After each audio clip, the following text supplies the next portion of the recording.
this practice laying down. Notice that I'm on a blanket, a rug, carpet, also excellent. And you'll take a block. If you don't have a block, a pillow, a bolster will do.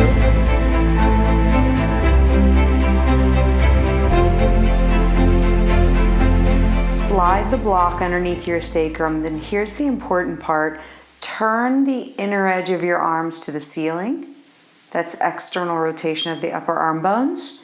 The palms will face up as a byproduct. More importantly, your scapula, your shoulder blades, will slide underneath you. It's almost like you're tucking in your wings. You might need to do that 2 or 3 times, and then you let gravity have your shoulders. To the best of your ability, allow your neck to relax. You may need to run your tongue along the roof of your mouth or wiggle your jaw. Remember that the primary intention is release, relax. Gravity is your ally, and it can help soften all the tension that builds up from our day, especially if you work in an asymmetrical position. Hairstylists, dentists, or you did something like cycling or rock climbing or just tons of stress or computer work. And take a few full deep breaths here. To the best of your ability, breathe all the way down into the low belly.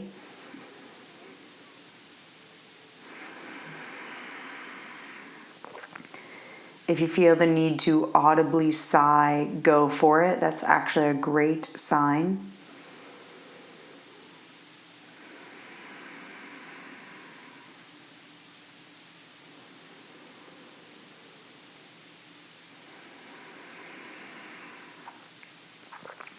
And then when you come out of this pose, be mindful that you don't tension the shoulders or curl them up away from the ears.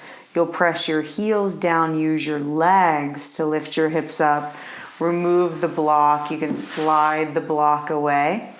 And then you'll lower down, inner edge of your knees touching, arms out into a T shape, and take a few more breaths here. Again, softening and releasing. Notice if the shoulders are curling up or if they have that sense of cascading down.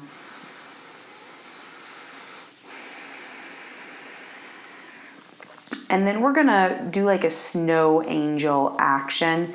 You're gonna sweep the right arm up, and it may go to the ear. Only go as far as the arm stays pretty relaxed and the hand does not come off the floor or the arm does not lift off the floor. So total contact, and up and down a few times. You can inhale when you sweep the arm up. Exhale when you bring the hand down. And a few more of those. Inhale and exhale. And then you'll do the left side. Inhale, sweep the arm up. And exhale, bring the hand down. Now, where I can comfortably get the arm will play a role. When I say arms up, like you're reaching to the wall above your head, you'll only take the arms as far as you're going here. So if that means you're more in like a T or a high V, so be it. There's no benefit, right? You're only going to get more tightening if the hand and the elbow and the arm are way off the floor, and this is stressful. Now, after a few of those, come back to the low V, take a few breaths. Again, allow the shoulders and neck to soften. And then stretch your legs out one at a time. We're going to do a little leg work, low back lengthening. You're going to press from right hip to right heel. It's like you're trying to push the heel to the wall. And then you'll exhale, release and relax. And then reach through the left hip all the way to the left heel and release and relax. Inhale, you're reaching. Exhale, you're releasing. And go side to side a few times.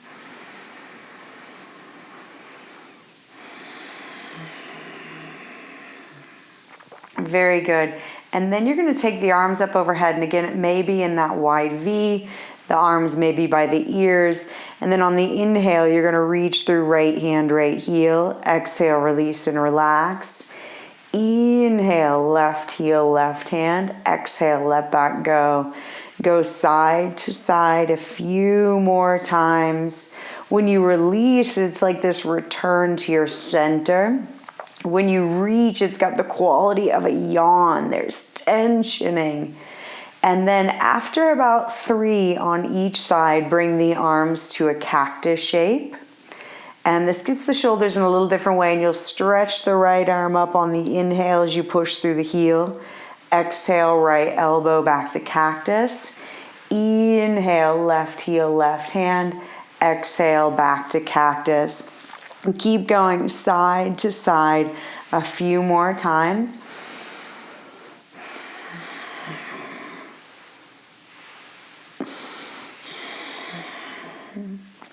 And then back to center. Take a moment to pause. And then you're going to reach the arms up overhead. Roll onto whatever side allows you to face the camera. You may need to lift and lengthen through the underneath side of the rib cage. And the penned underneath side is plenty of side waist, side body opening. You can add on by stretching the arm, maybe holding the wrist for some traction, and then you can hover the foot. And again, this has this tensioning, yawning, reaching quality.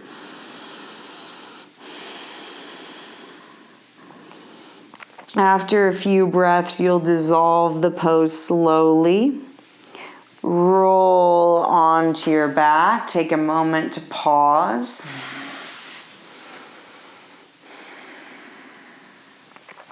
And then stretch the arms up and overhead again. Roll onto the other side. Again, you may need to do that little bit of lift and lengthen. I always do. And then you can stretch the arm up and overhead. You can hold the wrist, press through the inner heels in particular, and keep reaching through that whole upper side waist. You're reaching through the upper side waist and the bottom side is softening down. That can be more elusive. After another breath or 3, roll onto your back slowly. And feet on the floor, inner edge of the knees touching again. Take a moment to pause, breathe, receive.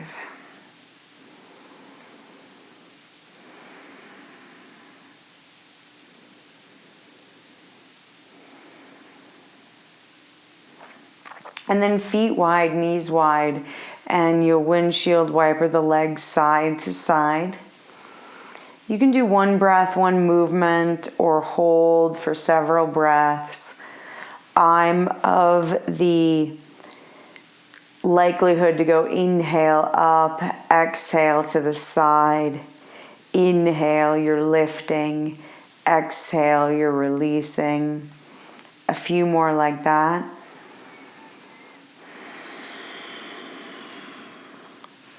The head can turn in the opposite direction of the knees, but only if it feels very natural and intuitive, almost like the head's rolling of its own accord. You're not forcing or pushing. You'll notice that I have my eyes closed, and I will for most of this practice. The eyes closed can soften the muscles of the face and the jaw. And then after the windshield wiper feels satisfied, come back to knees up, inner edge of the knees touching. We're going to add in some shoulder work. You're going to first hold opposite hand to opposite elbow, and then you'll move the elbows a little bit to the right, just enough that the left shoulder blade wings off your back. And then you're going to come back to center, go to the left, and notice that I'm not going very far with the elbows. It's just enough to get that scapula to lift, and I'm stretching the muscles of the upper back. Do 1 more each direction. And, so often people just swing the elbows, but we're really trying to mobilize the shoulder blades.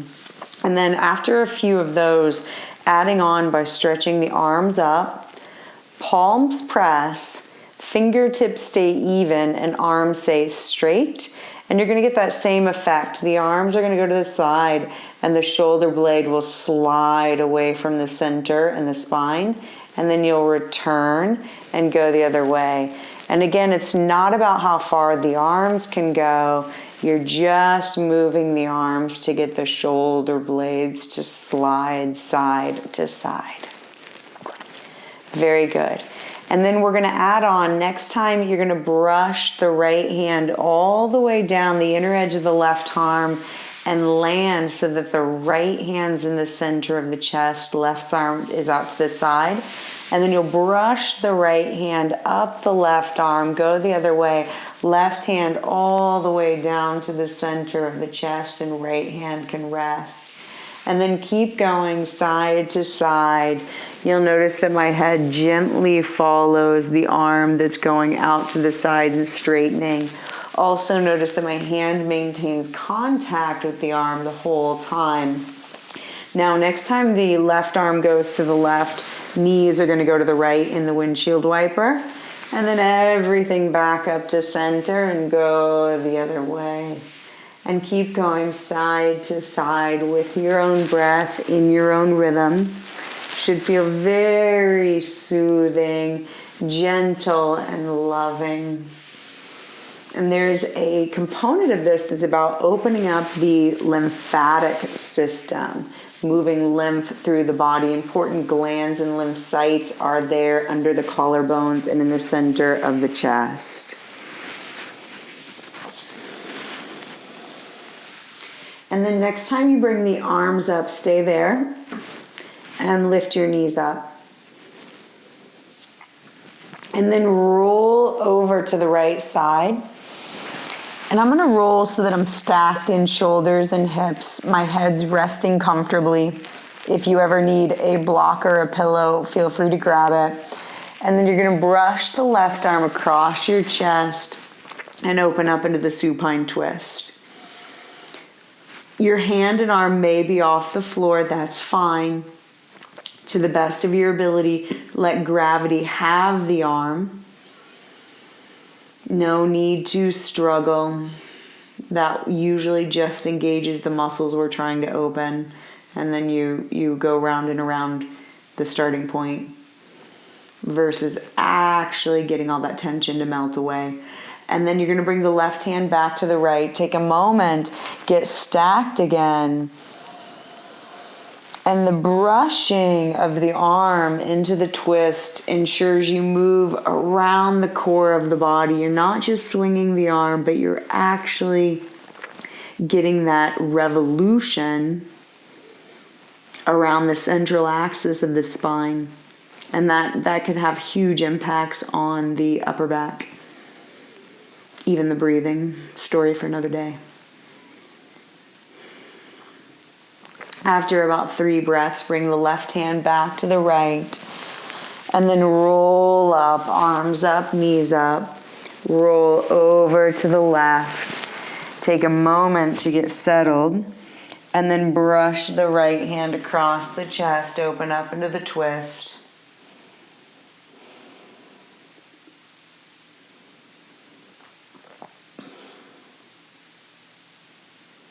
And then left hand back to the right.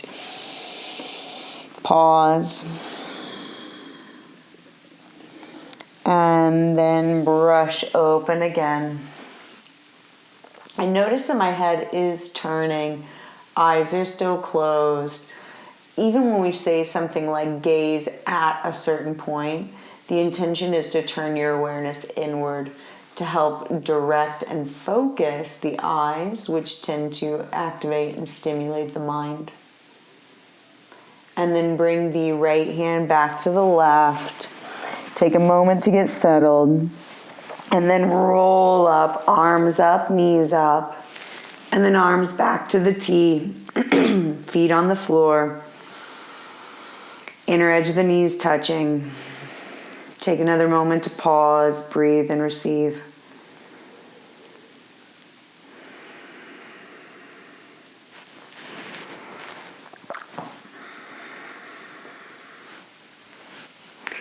And then next you're gonna do a few pelvic tilts, roll the pelvis forward, get a little bit of curve in your low back. And then exhale, pelvic floor up, belly down, ribs in and down, flatten and flex. When you're in the back bend, the chin will drop to your chest. That keeps the back of the neck long. And when you flatten and flex, the chin will lift a little bit away from the chest. And a few more. Don't overly activate the neck and the head.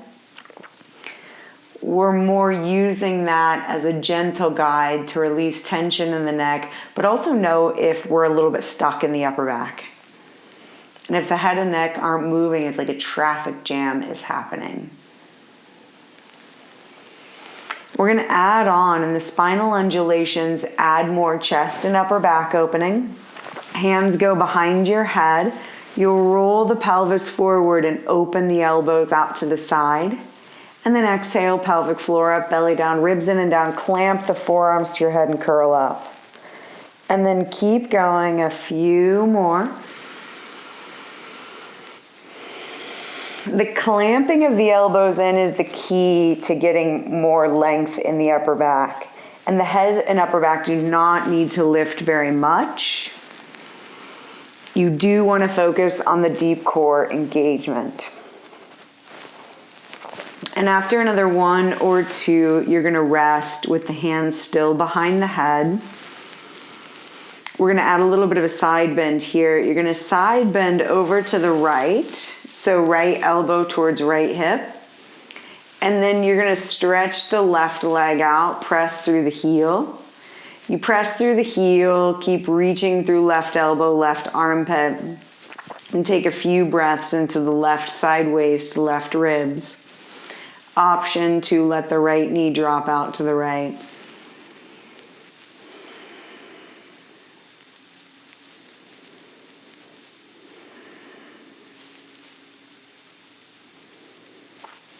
And then right knee back up, left knee back up. Slide back to center, always returning to center, and then over to the left, right leg out, reach through the right heel, take a few breaths. Option to open the left knee so it's like a tree.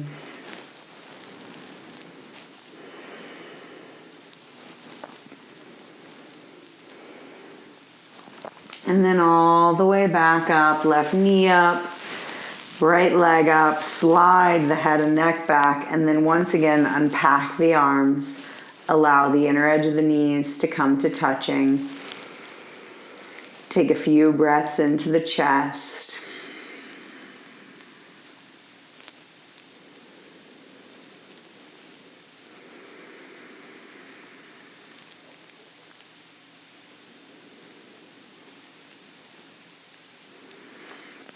And then roll to one side, come on to hands and knees. Do just a few cat and cow, like the pelvic tilts. It's a rippling through the whole spine.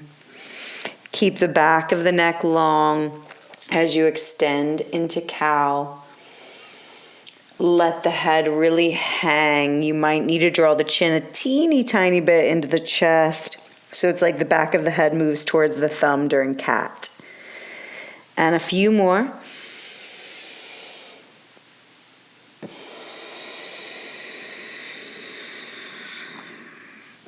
Shoulder blades squeeze in during the back bend. Shoulder blades slide away from the spine during the forward bend. Last one.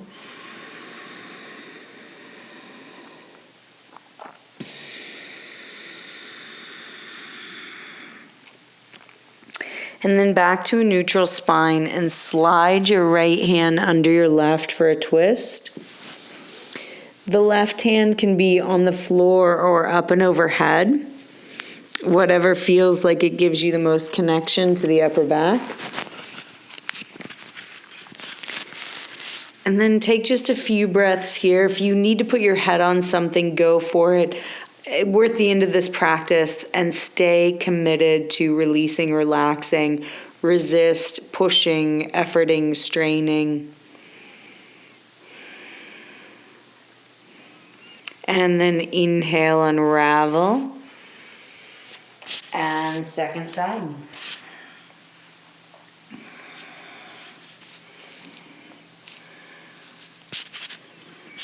And sometimes we do more efforting here, or more engagement or extension of the leg, but stay in this soothing, softening focus for this practice. You can always do more after the sequence. And then inhale, unravel. Settle into child's pose for a few breaths. I recommend closing this practice with a restorative fish. And I'm going to use my blanket. You could always use a bolster or 2 blocks instead. For the restorative fish, I'm going to take my blanket off my mat. And I'm going to fold it a few times. Doesn't need to be super neat. And it's going to end up being a big, long Tootsie Roll. And then that is going to go on my upper back, just below my armpits, so that it elevates the shoulders and the chest. Arms are going to go over the blanket roll, so I get that cascade of release in the upper shoulders and neck.